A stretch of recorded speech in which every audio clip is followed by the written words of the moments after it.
Hey, what's up, everybody? This is Chicago Gooner bringing you another Arsenal talk.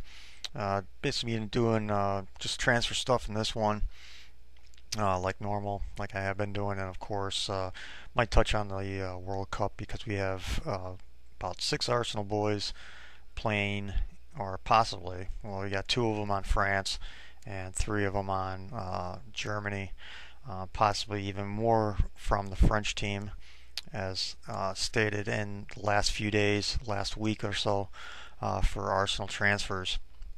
But we're going to start this off with talking about, of course, the man of the week, man of the last few days, the man of the hour, Alexis Sanchez. A tidbit if you're not on Twitter. Of course, most people are on Twitter. Some people aren't, but just a little inside information here from Twitter. Um, Alexis Sanchez's agent today followed Arsenal on Twitter, and he also followed three players: Olivier Giroud, Mikel Arteta, and Mesut Ozil on Twitter. Now, Alexis Sanchez's agent has zero players that he represents on Arsenal. Um, you can look back at some of his followers or some of his following that he follows on Twitter, which is a very small number.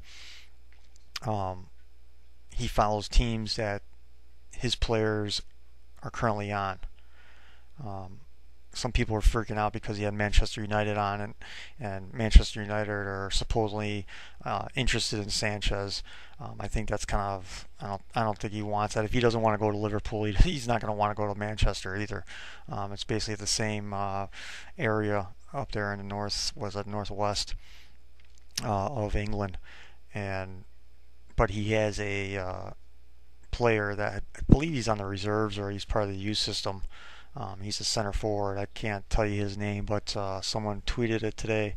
I couldn't even probably pronounce it because it looked too messed up for me to even try to pronounce, and I don't want to butcher his name. But he does represent someone from Manchester United. He's not a current player. I think he's part of the reserves or the youth system at Manchester United. But usually he follows all the teams that he has players that he represents.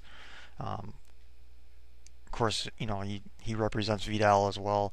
He represents Mendel, who plays for Cardiff. Who I don't know if he's going to be on the move. He should be on the move because he had a pretty good World Cup himself, um, and he played pretty well for Cardiff. He's kind of like a bulldog, but um, yeah, that was a very interesting catch by whoever caught it. I don't. I know one of my someone I follow retweeted it that someone was checking up on it, which was kind of interesting that he would start to follow, or Sanchez's agent would start to follow Arsenal, and of course some of its players. So that's something very positive for Arsenal that we will eventually sign Alexis Sanchez. Been a couple things to point out about this transfer. Some are saying that the transfer has been done, that it's been a done deal for a while now, even possibly prior to the World Cup. What they're doing now is working out personal terms. There's been several reports from news outlets, especially in England, even in Spain, that the personal terms have been agreed upon by the player. Now they're just trying to work out the transfer fee. Now with the transfer fee, this is what might be happening. Okay, so we sold them Cesc Fabregas and Alex Son. They still owe us money for that. They still owe us money for the original transfer fee of Cesc Fabregas back in 2011. They still owe us money from the Alex Son transfer fee back in 2012. And they still owe us the money that from Ces's transfer fee to Chelsea, which is I think it was about 5.6 million euros. They still owe us all that money. Some people were trying to see what the money would actually be of how much they actually owe us. Some reports are saying 15 million euros. Some reports are saying it could be upwards to 20 million euros.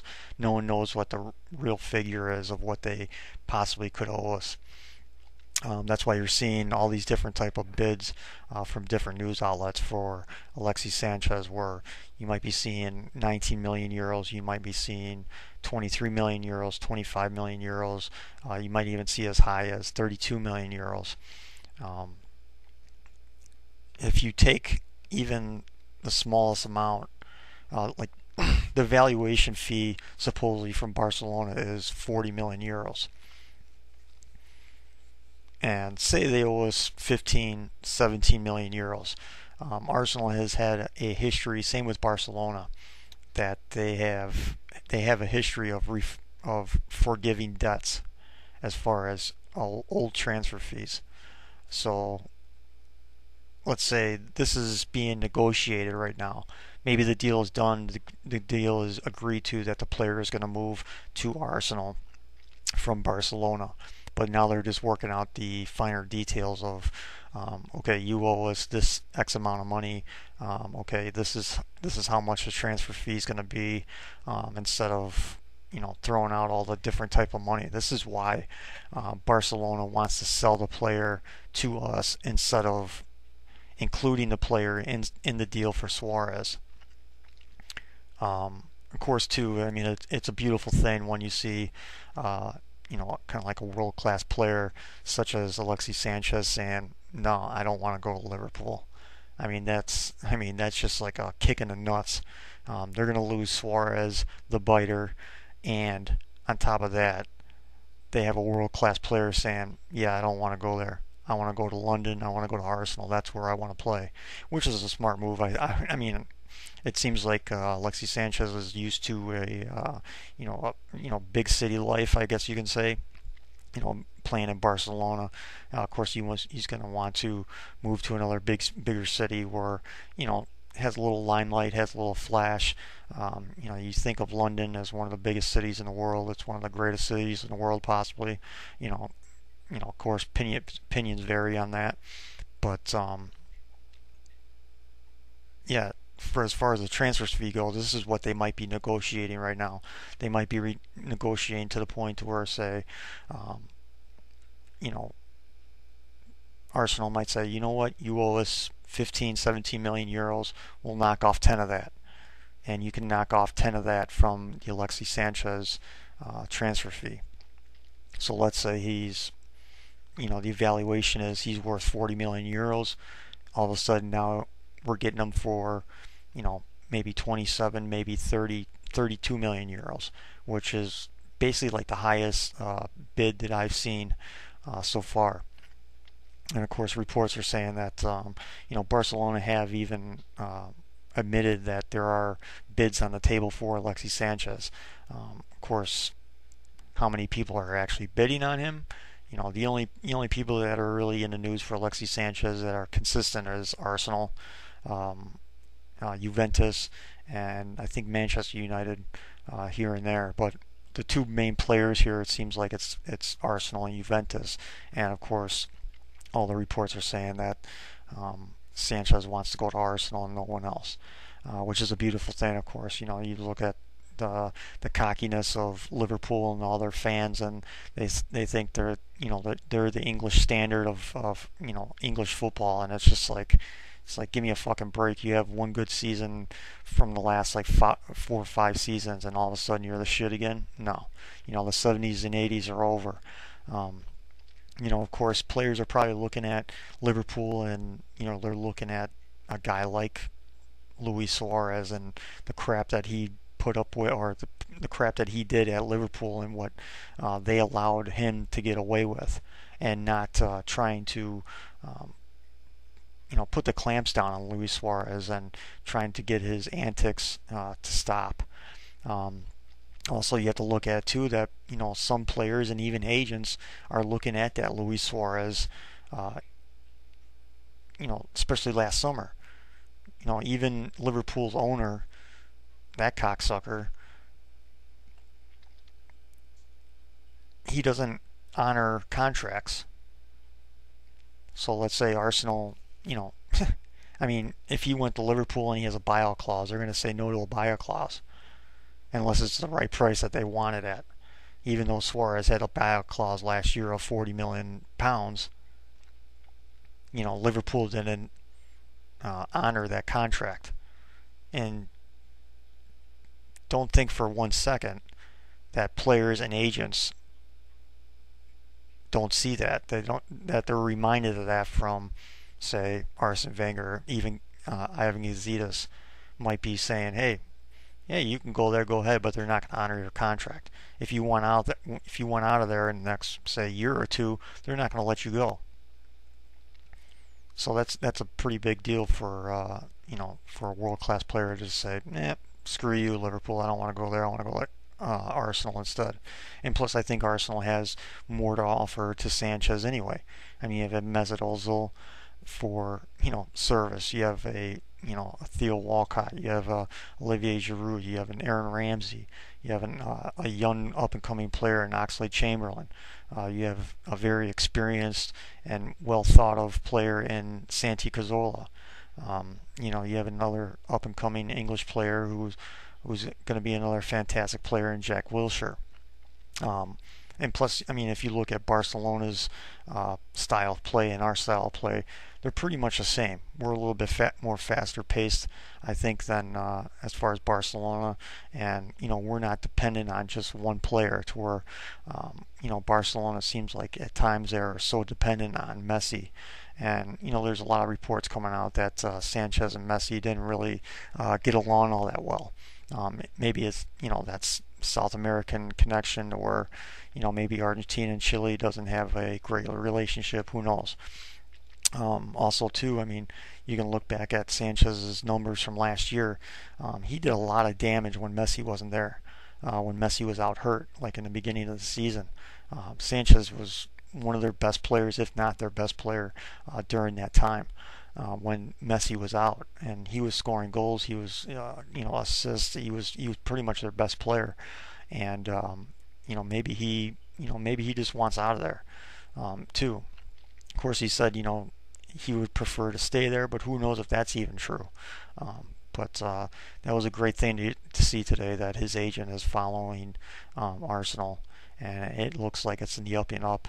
Of course, another little conspiracy theory here is that Arsenal, like they said, some people are saying the deal has been done for even since before the World Cup. Of course, the Puma release is July 10th at supposedly 10 p.m. or 11 p.m. UK time. So I'd almost have like a conspiracy theory that possibly 3, 4, maybe 5 hours before the launch, that's when they might announce Alexis Sanchez as an Arsenal player. Just to get that buzz, just to get that excitement for, if it's any player, especially if it's Alexis Sanchez, a world-class talent like him, to be announced just hours before the kit launch. I mean, you know how crazy Arsenal fans would be. They would just be, the Puma site might crash. Other sites that you might go to might crash because you're going to have millions upon millions of Arsenal fans on websites, or even at the Emirates and the Armory. That's supposed to open back up pretty soon with all the Puma gear and everything like that. I mean, sites are going to crash that night when it gets released, especially if Sanchez is announced right before the launch, which would be great. Just to talk about the kits for a few seconds here. I don't know if you saw the picture of Jack Wilshere and the away kit. Man, that away kit looks really, really nice. Yeah, I'm definitely going to buy probably both. Definitely going to buy that away kit, that with the yellow and the dark blue, the navy blue. It seems like it looks really, really nice. But on to some more transfer type of news. I said this in my last Arsenal talk, talking about Vidal and the possible signing of him, because there is a link to us again over the last, like yesterday, there was another article written by the Telegraph talking how Arsenal is going to do a double swoop for Chileans, and of course the only other popular name that's really out there is Vidal. And of course, there was just conspiracy theory in my last Arsenal talk that said, Vidal is talking through Sanchez. Sanchez told Arsene Wenger or Ivan Gazidis to come and bid on me. But of course, there's always that Real Madrid link as well, because Real Madrid are supposedly in for Vidal as well. But supposedly Toni Kroos is going to Real Madrid, and it's going to be announced after the World Cup. Now, where is Toni Kroos going to be playing at? Is he going to be playing as the center mid, or is he going to be playing as a defensive midfielder? Because no one really. It's kind of like a weird signing, because you got Modric still as a center midfielder, as a starting center midfielder for Madrid, and then of course their defensive holding midfielder, at least their number one, is Sami Khedira. Of course, there's been some links over the last couple of days that have been heating up for Sami Khedira to Arsenal. That Mesut Ozil is trying to convince Sami Khedira to drop Madrid and come to Arsenal, and the bid was supposedly for £23 million.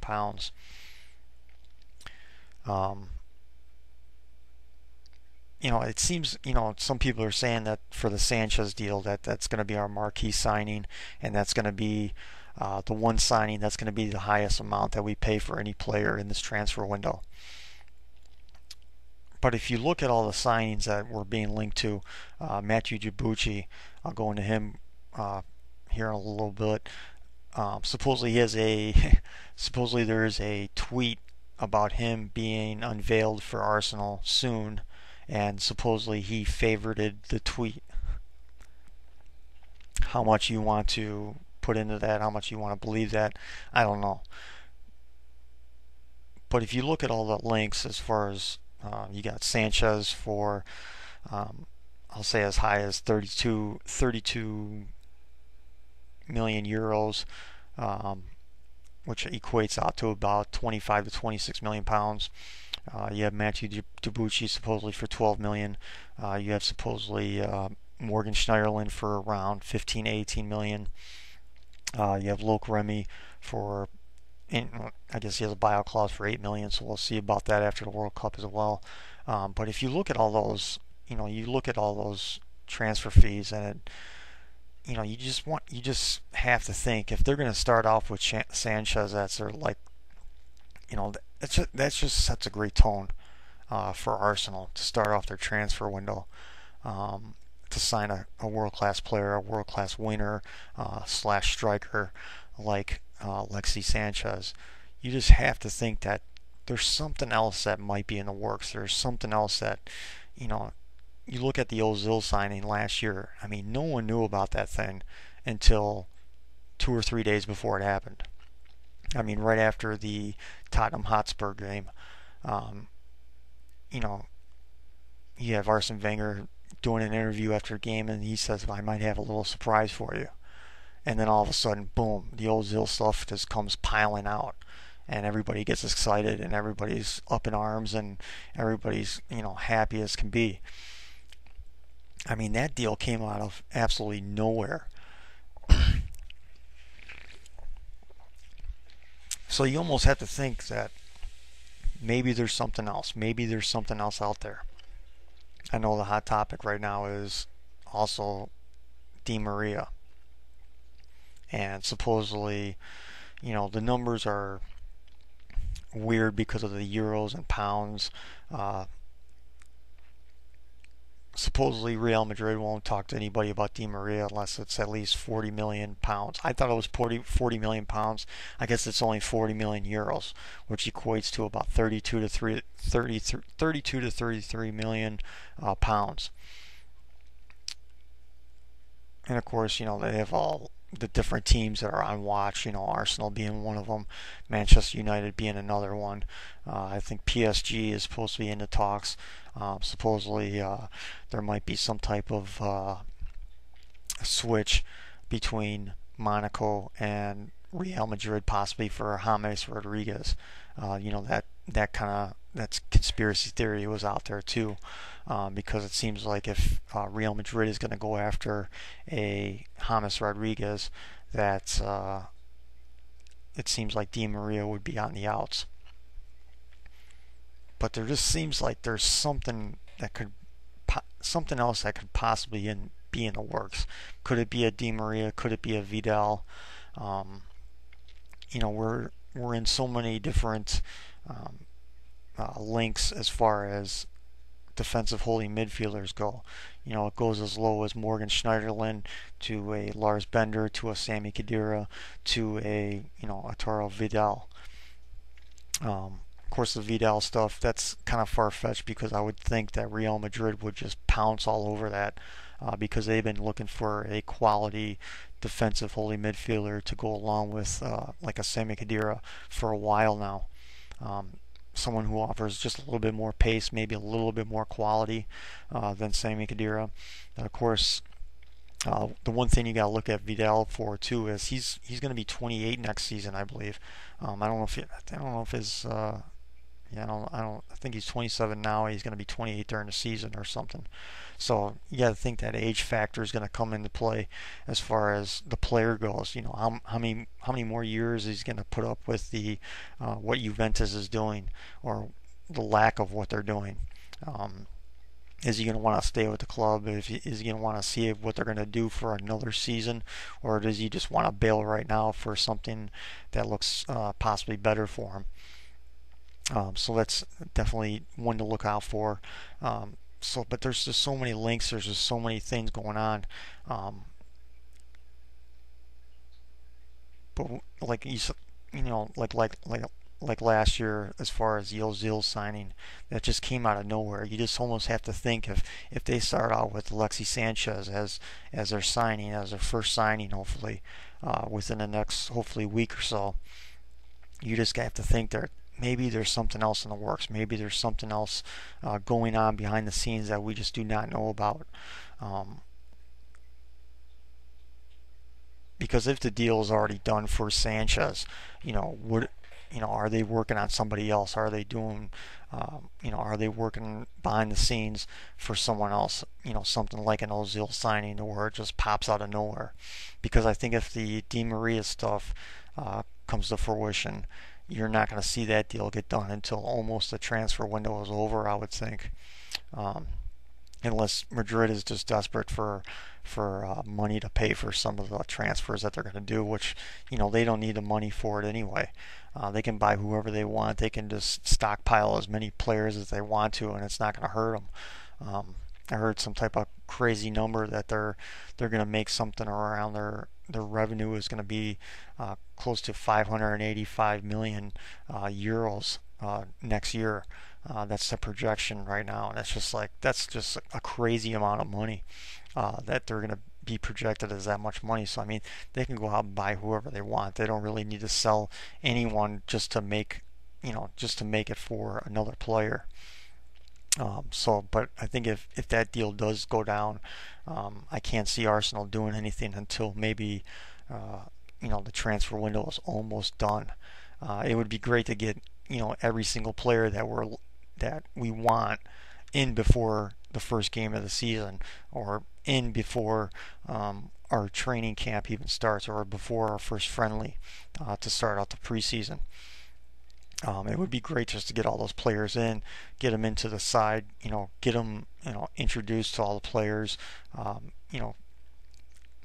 Of course, with Debuchy and Schneiderlin, I'm sure they know most of the players, maybe not on a personal level, but they know the Premier League, they know how the season is going to go. But a guy like Alexis Sanchez, you need him in as soon as humanly possible, just to get him adequated with the club and the manager, the coaches, the players as well. So a signing like him, that needs to get done almost immediately or as soon as possible. So like the Di Maria stuff is, I think it's a little far-fetched just because of the money. Of course, being Arsenal fans,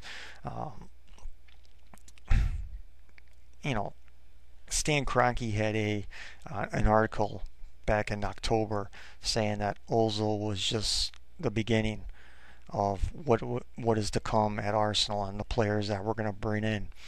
And then there's Arsene Wenger talking close to the end of the season, at the end of the season, saying we would like to bring in 2 or 3 players. Now, is those 2 or 3 players, is he talking about I want to bring in 2 or 3 world-class players, or is it just 2 or 3 players, which doesn't make any sense, because we need at least 5 to 6 players coming in, just to just for the squad depth to be okay. Because of all of our injuries that we had last year, our squad depth was terrible at times because we had so many people out. Of course, we need a goalkeeper, which we think Ospina looks like it might be him. There was a report in the Colombia game against Uruguay that Arsene Wenger was at the game. Of course, that's when the James Rodriguez reports came out that Arsenal was interested, which I doubt. I think he was there for Ospina to look at him and to see what he's like in a big game, especially in a World Cup, and he performed well. So I think we might be getting him on a free, which no transfer fee, nothing. It's just a contract, so that's paying out nothing, next to nothing as far as our transfer bank goes. Of course, we need a right back. Not going after Sergio Aurier, I think it's going to be a huge mistake. I think 3 or 4 years from now, when he's a world-class right back, we're going to be kicking ourselves, and we're going to be saying, "Fuck, we should have got him. We should have went after him." But I think with the Debuchy signing, possibly, I think that's giving a clear path to Carl Jenkinson. And maybe a year or two that he can be the first choice right back. Because if you look at Debuchy, he's 28 years old. Sagna was only 31. That's only a 3-year difference. I know Debuchy can give us a few extra years, maybe another year or two that Sagna couldn't, especially for a cheaper rate. But I think the path is paving for Carl Jenkinson to take over within the next year or two. I think that's just my opinion. And of course, we need a DM. Of course, Morgan Schneiderlin and Sami Khedira seem like they're the front runners right now. Lars Bender being in the back. And of course, a dark horse is getting Vidal, which is a very, very big dark horse. Of course, we need a winger and 1 or 2 strikers. We basically need 2 strikers, in my opinion. So getting Alexis Sanchez, he'll take care of the winger and striker. I think he'll be a striker at Arsenal. And of course, you got to think Joel Campbell is coming back on loan. He's almost like another transfer coming into the club, because he hasn't even played a single second in an Arsenal shirt. I think for the last 2 years he's been out on loan, so he's only had maybe half a season or a season with the reserves, with the youth squad. So bringing Joe Campbell in as that winger striker, just like Alexis Sanchez, that could be our another new signing. It's just that we already have them. Of course, you have Loanee as well. That's heating up again. It went silent there for about a week or two, and now it's being picked back up. And of course, he's very versatile as well, that he could be, play on the wing and play as striker, which Loanee, the guy just screams Arsenal. His idol is Thierry Henry. He wears the number 14 because of Thierry Henry. He wears his socks, he wears the gloves, he shaves his head. It's all Thierry Henry right there for you. And that guy would give his heart and soul, I think, to Arsenal. So I think that would be a very solid signing. And plus, you look at Debuchy, you look at Schneiderlin, you look at Remy. They're all EPL ready. They've already been through seasons. They know how physical it is. They know how fast it is. They know how to moderate their own bodies. They know what to expect. It'll be smart signings. It'll be solid signings. You can't go wrong, especially with a guy like Remy, who has scored. He scored 15 goals for Newcastle last year. He scored 6 goals for QPR in less than a half a season. Those are two QPR is a shit club. Newcastle is a mediocre club. And he's scoring goals for those guys. When he has like next to nothing as far as service goes. So I think all of those signings, but when you add them up, when you add up the transfer fees and possibly even the contracts, you just have to think, God, there might be something else out there that we just don't know about. So I'm hoping there is. I'm hoping there's another kind of like mystery player that we're in for that we could possibly sway to come to Arsenal. And I guess Arsene Wenger was right. People want to come to Arsenal. People want to come and play at Arsenal. People are looking at, especially the Ozil signing from last year and saying, you know what, they're on the up and up. They're serious about winning the league. They're serious about Champions League. So hopefully.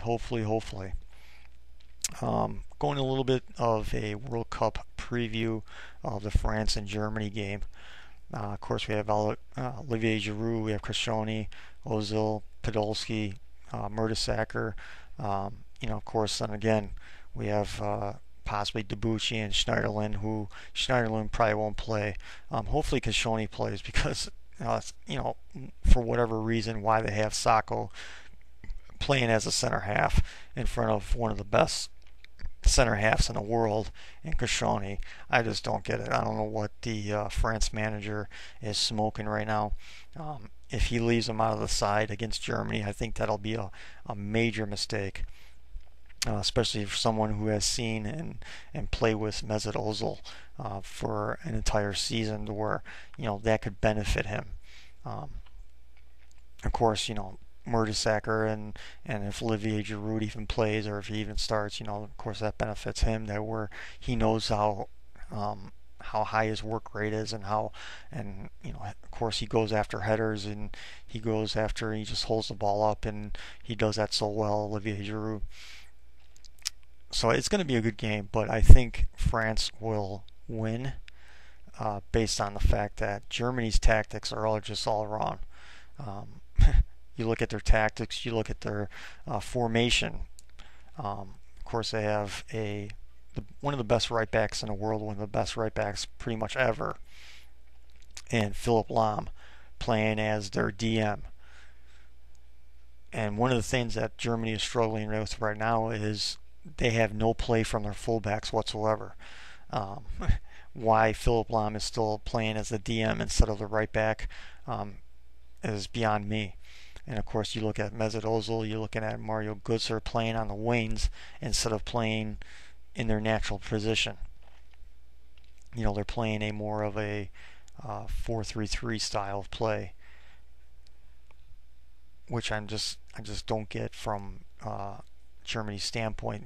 All throughout qualification, they were playing in a 4-2-3-1. Of course, everybody's complaining that, well, they don't have a striker. Well, what the hell is Muller doing up there? He's an absolute workhorse. He's a type of striker that anybody in the world would want. He makes great runs. He's a great finisher. His work rate is off the charts. He's probably one of the hardest working players, not only in the World Cup but in the world alone. And people are saying, well, they don't have a striker. Well, Muller is your striker. And as far as Germany's bench, I mean, they could have Schürrle playing at right mid. They can have Götze could still play at left mid if they wanted. And of course, you have Ozil in the middle playing right behind. You have Ozil playing right behind Muller. And of course, then you put Schweinsteiger and Sami Khedira out there as your CM and your defensive holding midfielder. You have Lahm at right back, then you have Mertesacker, Hummels, and then either Boateng or Howardis as your left back. If they would put that lineup out, I think they would beat France, probably like 3-1. But if they continue to play out that 4-3-3 formation with how they have Ozil on the right, Götze on the left, no one really manning that middle, I just can't see it happen. I don't see where they just don't look like Germany in this World Cup so far. They don't look like the Germany from the 2010 World Cup where it was just like they were just pounding in the goals left and right, where they had zero problems scoring goals. Now they're having problems. They couldn't even break down Algeria at all until basically, late in the game, late in the extra time. They couldn't until they broke them down finally. Um, so that's going to be a good game to watch. I can't wait for that game. Can't wait for the Brazil and Colombia game. I think Colombia will beat Brazil. I just, Brazil is like kind of like Portugal right now. They're a one-man team. For whatever reason, they can't play as a team, and their defense has just been, man. You look at Thiago Silva, David Luiz, Dani Alves. Marcelo's not that great of a defensive fullback. He's a great offensive fullback, but defensively he's mediocre. Dani Alves, it seems like he's on another planet right now. That he's not even in Brazil playing in the World Cup. I'm just not getting. You saw in the Confederations Cup of how much Brazil played as a team, and they weren't a one-trick pony. And right now they're just a one-trick pony. It's just basically like give the ball to Neymar and hopefully he scores. That's that's Brazil in a nutshell right now. So I think Colombia will have too much. They have too much of a team unity right now. They're playing as a team, which Brazil is not. So it's going to be an interesting day tomorrow, or today at least when this comes out. It's going to be an interesting group of games. Of course, on Saturday it's going to be another great group of games. I think with Belgium and Argentina, it should be interesting. Will one of them finally show up to play? Belgium has been unimpressive at this point. Same with Argentina. They haven't been impressive at all. Of course, on another Saturday game is the Netherlands against Joel Campbell. That should be fun to watch. That should be interesting to see what he does against another top tier, talent. He looked great against Uruguay. Looked great against England. Looked great against Italy. Can he do it to the Netherlands now? We'll have to wait and see. It'll be pretty fun to watch. He's making Arsene Wenger saying, you know what, we got to keep this kid in instead of putting him back out on loan or selling him. But it's going to be a great weekend as far as games go. It's been kind of nice having a couple of days layoff here to get some sleep and to rest a little bit, to kind of get back into normalcy of life. But that'll be it for this one, and hopefully we'll hear some more Sanchez talk tomorrow on Twitter and all the news outlets, and see how closer it is. But it seems like all roads lead to it, that it's going to be a done deal within the next few days. Of course, it is July 4th. Happy Independence Day to all the American Gooners out there. And let's see, what is it? 1, 2, 3, 4, 5, 6.